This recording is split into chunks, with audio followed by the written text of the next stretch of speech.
Wow. Patriot actually has a history to ours. They started as an Idaho gold company. November of 2021, they had about a 20 million market cap, not much different than ours is today. They announced they drilled, they made their discovery. They're at a 1.6 billion market cap right now as we speak. We see that wealth creating event a real bit for our shareholder, the same way Patriot and Winsman delivered for their shareholder. Hey everyone, welcome to our latest Trade to Black podcast. I'm your host, Shad Dales. Lithium, big hot commodity right now. There's a lot of demand for it, and there's not enough being produced right now. So where is this industry going? What are government mandates going to be over the next 5 to 10 years, and why you should care? So as we learn more about this, we want to bring in one specific company.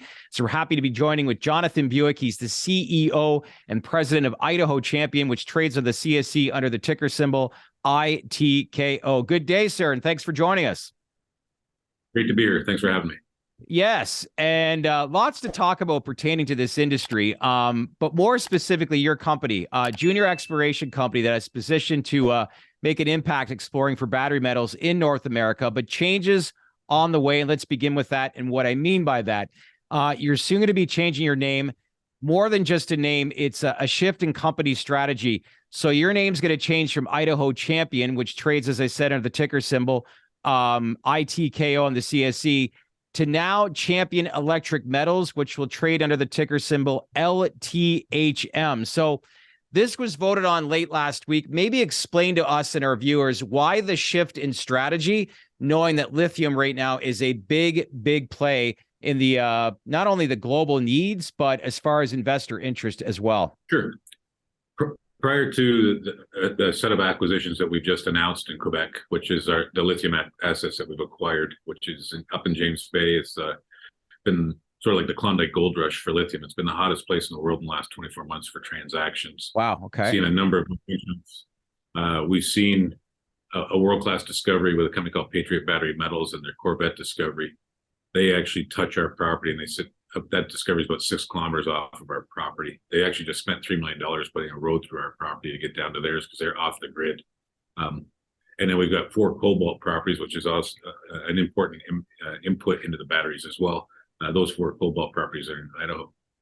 We just made the decision to pivot. We had a couple of gold projects in Idaho. The market didn't seem to care. They shrugged the shoulders with each set of drill results. As a team, our board, we've done 7 battery metals transactions. We're commercial. We're also investors. We own roughly 30% of the company. Wow. And with those metals transactions, over $6 billion of value created for the shareholder. And the shareholder is our partner. It's not going to be a BHP or a Rio. They're a predator. Our partner is the shareholder who writes checks beside us.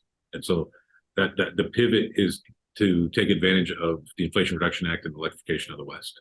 Well, you brought up Patriot Battery Metals. We actually host a midday market show, and we were actually outlining some of the companies to watch right now. It was actually one of them. But maybe elaborate a little bit more on the lucrative opportunity within Quebec, but most importantly, too, where we see this industry evolving and growing, let's say, over the next 5 years. Great question. I would say that the challenge we all face is where the supply chain comes from and where you're sourcing. We've seen in South America, we've seen Chile talk about nationalizing their lithium. We've heard rumors of Bolivia and Mexico following suit, and that means Argentina will probably go along the same track. Those are all brine lithium deposits, different chemical process for separation to get those metals to market. In Quebec, you got hard rock spodumene. It's a known mining method. It's a known mining jurisdiction with rule of law and mining code, similar to Australia. Majority of the lithium coming into the world right now is out of the Australian Pilbara. Okay, that's the hard rock. But the best discoveries in the last 20 years is Patriot Battery Metals, which sits just south of our property. That is, we model it, our geos are modeled, they think it's 100 million tons at about 1.4%. It's a massive, it will be a mine. We are in the infancy stage of this industry. And with the James Bay, I think in the next 100 years, we can expect to see this go to be 4 or 5 mines right in the area where we are. And really? We as a company now 100 square kilometers, which is 2.5 times the size of Patriot, and Winsome, which is an Australian listed company that sits on our western flank in their Cansett discovery. They IPO'd in December 2021 at a 9 million Aussie market cap. We announced their discovery in January of this year. It hit $370 million. Wow. Patriot actually has a history to ours. They started as an Idaho gold company. November of 2021, they had about a 20 million market cap, not much different than ours is today. They announced they drilled, they made their discovery. They're at a 1.6 billion market cap right now as we speak. We see that wealth creating event a real bit for our shareholder, the same way Patriot and Winsman delivered for their shareholder. So geographically, I was going to say geographically, then you're in a very lucrative opportunity, right? 100%.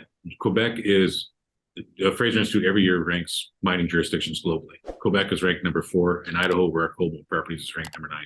Two top jurisdictions. All right. You don't have to worry about a strong man coming in and seizing the asset or a corrupt politician. No rule of law, no mining code. You follow along and do things the way that this industry has come to expect in terms of how we deliver a resource to a mining decision, and you will get a mine built. You'll get the permit to do that, and we're seeing that from the premier right on down in Quebec.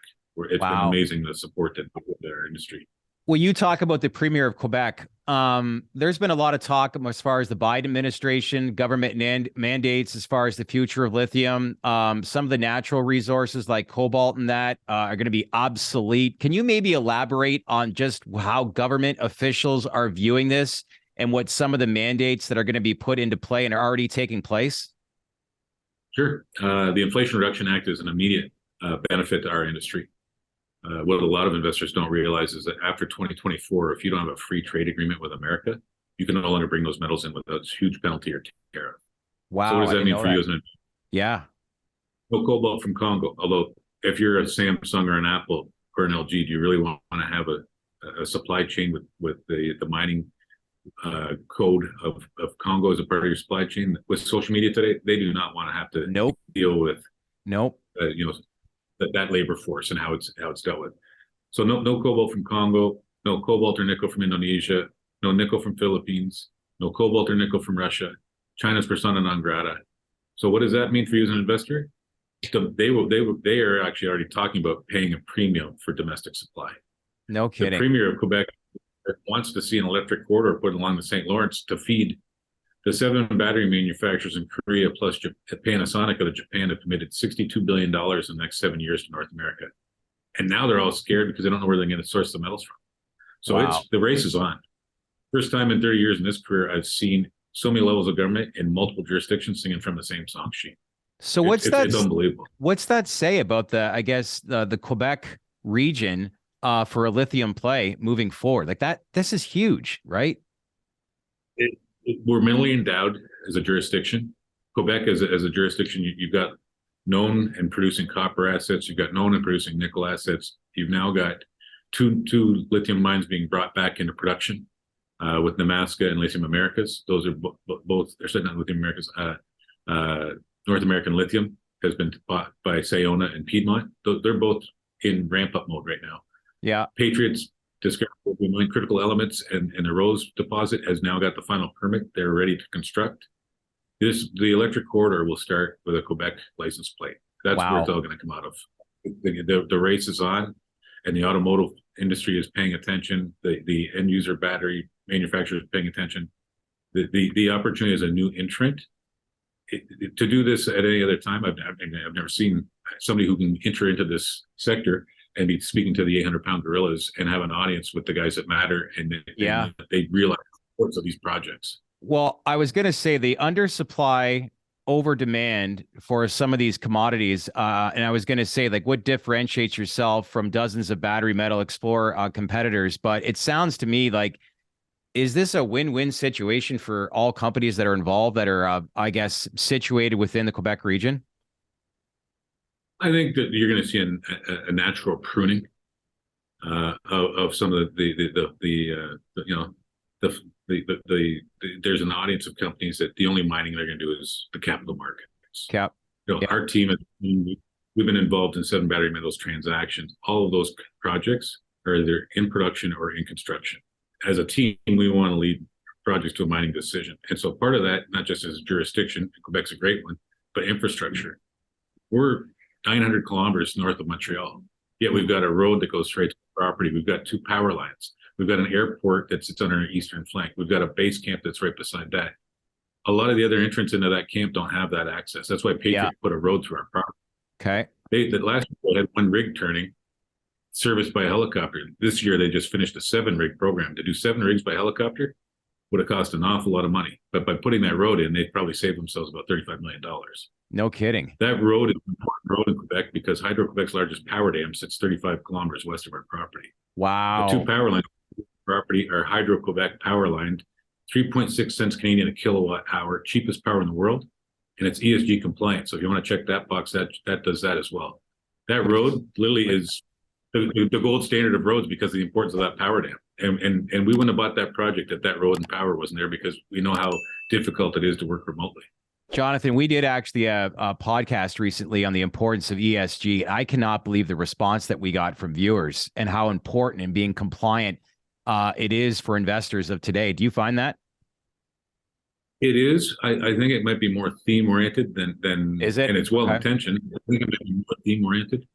I do think you're seeing a lot of pressure. I know even with Glencore's bid for Teck, I think Teck has always been undervalued. It hasn't been properly monetized in the capital markets. They have a great set of assets. But the fact that they were spinning out their coal division tells you the pressure of the sovereign wealth funds that own that stock wanting to see coal out of their business because of the ESG side of that. You're seeing a lot of pressure from different jurisdictions who have sovereign money in the mining business now picking and choosing what assets they want to have. Gotcha. Glencore's a little more agnostic. They're not going to let themselves get bullied by a sovereign fund the same way a good old Canadian company like Teck. Yeah, exactly. So the company itself, you have Quebec lithium pegmatite projects near James Bay, Quebec. It's basically in the heart of the Idaho, I guess, Cobalt belt. But right now, you're conducting mostly phase 2 field work on both properties. You're still in the beginning innings of really exploring each property. So with that said, how far away are you from getting the drills in the ground and really finding out what kind of resource mineralization that you have here? So we just took possession of our camp. We got the 20-person camp in at the Mirage base. It's funny, I made the joke, the reference of Christmas Eve in Jerusalem. There's no more beds in the inn. We were negotiating with them last year before we even made our acquisition. We prepaid to build that camp. The next available bed up there is September 30th. So a lot of these are now coming into the camp. They're going to have no lodging for their team. And if you're in James Bay in July, the black fly season they're like the monkeys in the Wizard of Oz. They're big enough to carry you. I bet. You don't want to be out there sitting at a tent. No. So we've got our 20-person team literally mobilizing as we speak. And we're going to be sampling and mapping our entire 500 square kilometers from now until September. Quebec government has prioritized critical elements. So we, as a critical elements project, expect to have a drill permit in 60 days. We expect it'll actually be quicker than that because we've seen our neighbors get it in 28. Our promise to our shareholders and our obligation to our shareholders, who are, as I said earlier, are our partners, is we want to see a drill turning there by Canadian Thanksgiving. We expect to make a discovery of magnitude of the same ilk of what Winsome has at CNSX and what Patriot has at Corvette, calendar year 2023. We believe the wealth opportunity for our shareholders is immediate, and it's in this next 12 months. So if everything, I was going to say, if everything goes according to plan, you think that, I was going to say within the next 5 years, but you think this could be definitely within the next year? Am I understanding that correctly? I have two exact templates and roadmaps of Winsome and Patriot that show me that what people don't understand is the Greenstone Belt in the James Bay is where you've seen all the lithium discoveries. And we've got a massive Greenstone discoveries when some comes into our ground and it's part of Patriot's discovery. The geologic event that created that Greenstone Belt was the same for each of us. That's a man-made property boundary. The geologic event that happened that created those rock units was all one event. Wow. So we see the same rock units, the same rock types that Patriot's currently drilling and having tremendous success, the same ones that Winsome's drilling and having tremendous success. The advantage for our geos right now is we got 7 rigs of drill holes being reported right now by Patriot, and Winsome has 2 over at CNSX. So we're getting live data back to us. Okay. We've also got a huge library of historic work done by the Quebec government as well as our own team. And now it's about doing the dirty work, getting in and sampling and mapping, generating those drill targets. We had a press release this week announcing 17 high priority lithium targets. And that's only on our first acquisition. That acquisition was 161 square kilometers. We now control over 500. Wow. We expect that drill turning this year, we expect to see the same type of share price appreciation that Winsome and Patriot have both had. And we have the same rock units. We're going to expect the same results. Forgive me of the wow. Like I'm blown away by this story because I was unaware at the lucrative opportunity within the Quebec region is. And I have heard a lot of like mandates, government mandates about what's going to change, what's to come, but how lucrative the actual region is. And then, like you said, the lodging, like, you're talking about another 6 months for anybody to really get up there. Not to mention, let's face it, in today's day and age with investors, they want to see quick turnaround. And sometimes mining, it's just slow moving and takes years and years and years. But this actually works in to the benefit of not only the traditional investor, but new investors as well, if you're looking at a turnaround time within the next 12 months, right? Well, you've got, if we're drilling for oil and gas, you make a discovery on an oil pool, you're tapped in the pipeline within 30 days. Traditionally, if you're drilling for a hard rock discovery, you're 7 to 10 years for a permit. Now we're hearing from the pressure of the electrification of the world that they expect that timeline to go to 5 to 7 years. Okay. But let's use Patriot as a direct example. Patriot has gone from that discovery. Now they've got those 7 rigs drilling. They don't even have a technical report yet. They don't have a 43-101. They're now talking about going straight into a pre-feasibility study. They want to talk about production in 2.5 years. Right. That is a remarkable pace. And if they can pull that off, it's going to be amazing for our whole industry. But there is a political will that I've never seen before. It is strong, and it is out loud, and it's off balance sheet capital being available. There is a lot of wind in the sail right now. Yeah, well, it sounds like it. You mentioned some of the differentiators that give some of the investors confidence in your company. Is the first that each project, like you said, has been involved with either production or under construction. So just real quick, why is that important for investors to understand? Well, I'm going to speak as an investor because I am one. I happen to be CEO, also a significant shareholder. 4 of our 5 on the board of directors, we have over 7 figures each into the deal. Wow. We put skin in the game. Including last week, we did an insider financing at a 30% premium to our share price. Okay. Because we wanted the market to know that.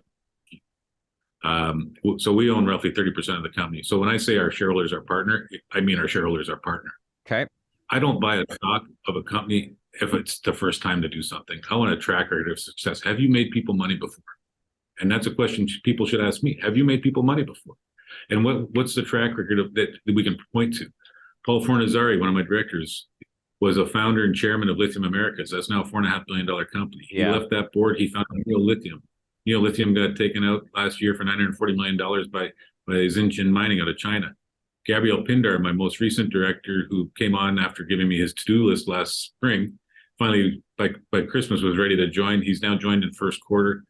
He's built 11 mines globally, including one in Quebec. He's an engineer by trade, but he was the COO and founder for NEO. So a bunch of battery metals transactions. Yeah. Patrick Highsmith, director, he's American, worked for Newmont, BHP, most recently at Fortescue in Australia. He was the CEO of Lithium One between 2009 and 2012. He hired my firm to bring him a partner out of Korea. We brought him LG, GS Caltex, and Crest for $15 million into the Sal de Vida. 15 months later, Galaxy Minerals took them over for $125 million US. Again, major wins for the shareholder. So great track record. Galaxy and Allchem. Allchem is now bought and merged with Livent. Those 2 projects that were Lithium One are now Allchem being built right now. Lithium One's assets both are in construction. Neo's in construction. It's how can you make people money? Yeah, exactly. Yeah, exactly. So if I actually sat down with all the names that you just mentioned, what would be the consistent message as to why they partnered up with, are associated with this company? What was their response? We have a pedigree of integrity. We put our money before others so that we take the risk and share the risk with our investors. Yeah. We've written a check every financing. So we're respecting the capital at each entry point. My commitment to my team and what I've asked of my team is that we don't sell stock. We buy stock. Okay. But if you need to sell stock to take your kids to Europe for the summer, you get off the board. Yeah. This is not a lifestyle. This is not a lifestyle company. This is about creating wealth. And all of us are here for 10x, not 10%. We see 10x happening. Insiders own approximately 30% of this company. So needless to say, management has a deep vested interest in the success of this company, as you just alluded to. I got to ask, why is there such an undersupply of lithium globally right now? Is it just because, I don't want to say it's a brand new resource because, it's been around since the inception of like this planet that we're on. But why is there such an undersupply, knowing the amount of attention that's been given over the past couple of years? There's no shortage of lithium around the world. Is it economic grade? And James Bay is economic grade lithium. Like if you got a hard rock, explain to me what's economic grade and what's not. So right now you're seeing mining decisions being made in Quebec and in Australia at about a 0.8% lithium. Okay. And then it comes down to what their impurities, because obviously, if you have banded iron, you got an iron issue. You want to control what your impurities are. But if you're getting a 0.8% cutoff on your global resource, so like the overall size of your project, you'll get funded and be able to build that mine with a permit in place. You're seeing with Patriot, you're seeing they're a multiple of that in their grade. So that's why that's a world-class discovery. That's why that'll be a world-class mine. A lot of the stuff you see are skinny numbers. You also have an audience of investors in North America that don't really understand the battery metals the same way the Australian market does. Most North American investors, they're looking at precious metals and maybe a little bit of base metals, some copper exposure. They no longer invest in the bulks. They're not buying iron ore. They're not buying nickel. Sorry, not buying iron ore or coal. They will buy nickel, copper. Australians are much more willing to educate themselves and come in and play along. Why is that, you think?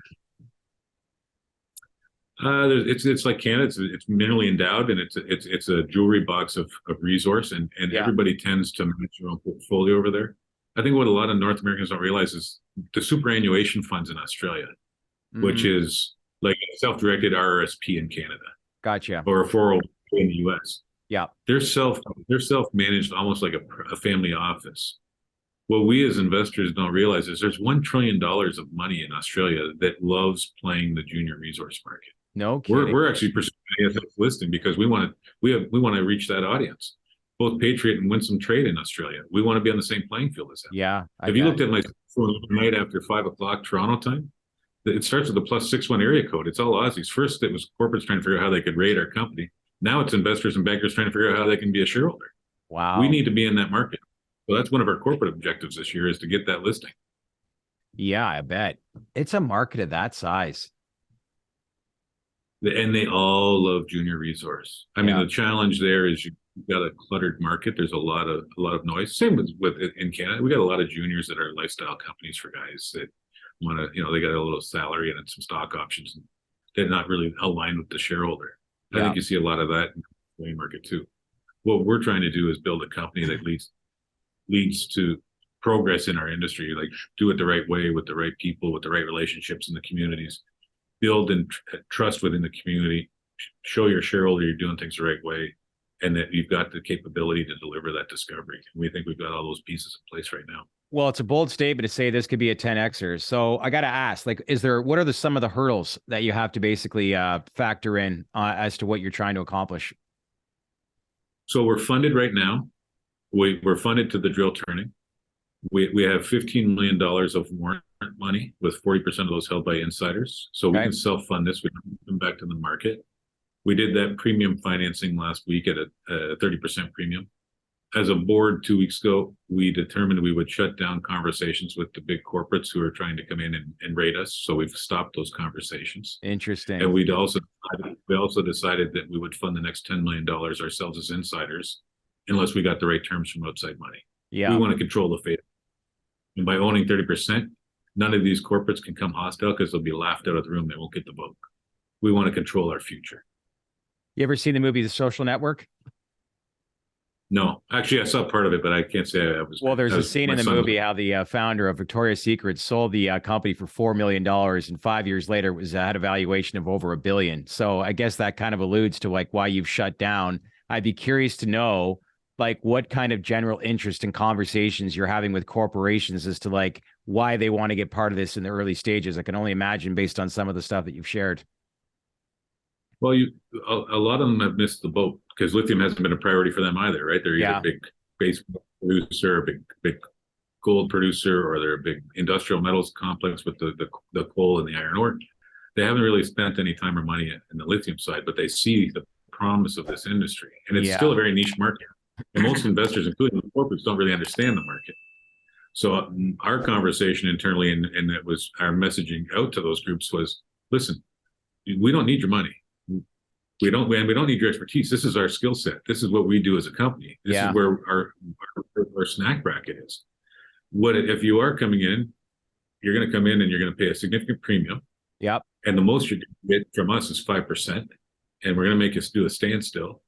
And the only reason we would do business with you is because we need your blessing. I want you to be an employer in the province or the state, and I want you to pay tax there. Because when we make that discovery, having a big brother beside us moves us to the front of the line with those conversations, whether it's with a drill contractor, lab, or the governments themselves as you go through the permitting process. Having them there expedites the timeline. And so that's the only real strategy now why we would engage in that conversation. Yeah. We can swim this ourselves. We have a team that's already delivered discoveries. We know what we're doing. Now it's about executing. And that's why we say the next 12 to 14 months for our company, this is a pivotal time for us. And the rebrand is to show and better align with the messaging out to the market who does not know who we are. I said to some of the shareholders last week, I said, look, whoever's selling stock right now doesn't know what they own. No, and whoever's buying it, stealing it, selling it. Whoever's selling it right now has no clue what's in their portfolio. My commitment, and hopefully you appreciate this. My commitment to my shareholders. Look, I'm not a geologist. I'm a finance guy. I can't promise you we're going to make that discovery. I'm confident we will, but I can't promise you that. But I know when I'm as an investor, when I have a liquidity event in my life, the stock I sell is the one I know least about.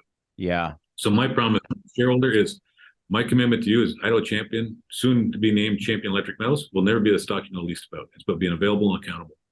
In our presentation on our website is my mobile number. Same with Nick, who is my right hand, who's been my partner for 15 years. We put our big boy pants on every day. This matters for us. This is multi-generational wealth to be created for everybody who's in it. Yeah. Yeah. So let's big takeaway then recap all this conversation. When we look at a company that's trading right now, refresh my memory, Patriot Battery Metals, it's 2.5 miles away from your going to be located. Is that correct? Correct. Yep. They're drilling literally 3 miles south of our property. And they were at one time a $20 million market cap company. And where are they today? 1.6 billion. $1.6 billion. Wow. In 15 months. Sorry, 16 months now, because we're now 16 months they've gone from 20 million to 1.6 billion. And Winsome went from a 9 million Aussie market cap IPO in December of 2021 to January this year, hitting 370 million and tapping the market, put 60 million in the treasury. Now they're about a 240 million market cap. Wow. But they're drilling like crazy. And both companies are drilling like crazy right now, which is great for us to understand the geologic events in front of us. Yeah, I was going to say, say, in the field, we got lots of news to come. We've held back news while we negotiated. What people don't realize, I have shareholders going, you haven't put out any technical data. How come you haven't put out any technical data? Well, we've been negotiating. We did 9 transactions to buy that ground. Yeah. And because of the share price appreciation of Patriot, the prospector who held that ground became Looney Tune characters from Warner Brothers, because their ask was crazy. They thought they were selling me Park Ave in New York. This is like in the middle of nowhere. We're 900 kilometers north of Montreal. We're in the middle of nowhere. Yet we've got 2 power lines and a road, an airport, and a base camp. So we've got all the infrastructure. That's a criteria for us. Yeah. We're in the right jurisdiction with the right political will, chasing the right metals. This is the right time. As I said earlier, I've been doing this 30 years. I've never seen so much support for our industry. Wow. And the motivation's there, and it's all for the right intention. Now, it's great to be a politician and make a promise that you can see fail, because you're no longer going to be in office by the time we get to that initiative, whether it's 2030, 2035, or 2050. Unless they change the permitting, we still not will be able to deliver enough lithium into the market. We have to change that.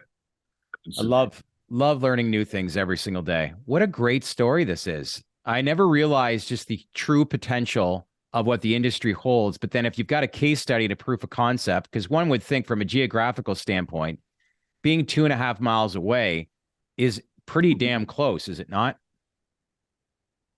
That is like unprecedented. I mean, most times people say, "Oh, we've got this project near this mine, and they're 150 kilometers or 120 miles away." We are literally in the shadow of the drill rig. We are right there. An old mining saying is the best place to find a mine is next to an old mine. Yeah. Well, in Idaho, we're right beside the only producing cobalt mine in North America. It sits beside us, and I went underground there last May. In Quebec, we're right beside the best discovery in this industry in the last 20 years. Both are right there. We are in the same postal code. We're in the same rock units, and we have the skill set internally to go and deliver for our shareholders the way they have for theirs. Great story. So you had a vote. It was approved. You changed the name to Champion Electric Metals and begin trading under the ticker symbol LTHM on the CSE, correct? Correct. That's lithium without the vowels, LTHM. Great stuff. Fascinating story. Best of luck. Please, let's keep in touch. It's a great story, but I'm glad that I learned about this, and hopefully the viewers obviously get a great response too. But heck of a story, and really an education on the overall industry as a whole as to where this is going to grow. Thank you. We'll have lots of news. We've got a lot in the pipeline and lots of news to bring to the market to keep our shareholders and investors informed. It is a very dynamic time. It's a great time to be looking at companies. Fantastic. Jonathan, let's keep in touch. Look forward to our next chat. Thanks.